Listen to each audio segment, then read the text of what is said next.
Mais t'es sûr que toi, tu connais pas la forêt à l'envers, frérot? J'ai un guide touristique qui pue la merde, les gars. Je vous jure que c'est sa forêt. Il a grandi dans la forêt et il se rappelle même pas. Il y a des éléments, il dit qu'ils se sont déplacés dans la forêt. Parce qu'une forêt, ça vit. Et il a une théorie comme quoi les forêts ont le même pouvoir que les forêts dans Narnia. C'est-à-dire qu'elles continuent à grandir et Oui, elles sont vivantes. C'est-à-dire qu'elles déplacent le mobilier de la forêt en fonction de leurs besoins. Bah, déplace les arbres, quoi. Et les routes aussi, visiblement. Mais non, mais c'est que les routes, elles se réinventent. Et je vois pas ce qu'il y a de fou là-dedans. Moi, j'aime bien la théorie. Ça veut dire que la forêt a une conscience. Ah ouais. C'est-à-dire que si un jour t'es coursé par un gars qui veut te tuer, la forêt peut t'aider à te cacher. Ouais.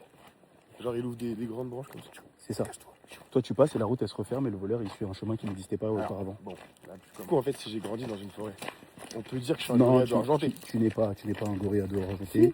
Tu n'es pas Mowgli de la jungle. Non. Je suis juste un gorille à dos argenté. Non. Tu es Mig. Si. Tu es Mig de la route. Putain. Dites que c'est pas un gorille à dos argenté, s'il vous plaît. Il a une théorie comme quoi il peut aller vivre avec eux, ils vont l'accepter. C'est pas une théorie, ça, c'est une certitude. Tu vois, le truc de la forêt, c'est une théorie. Ça, c'est une certitude. On en a déjà parlé, je connais tous les codes des gorilles.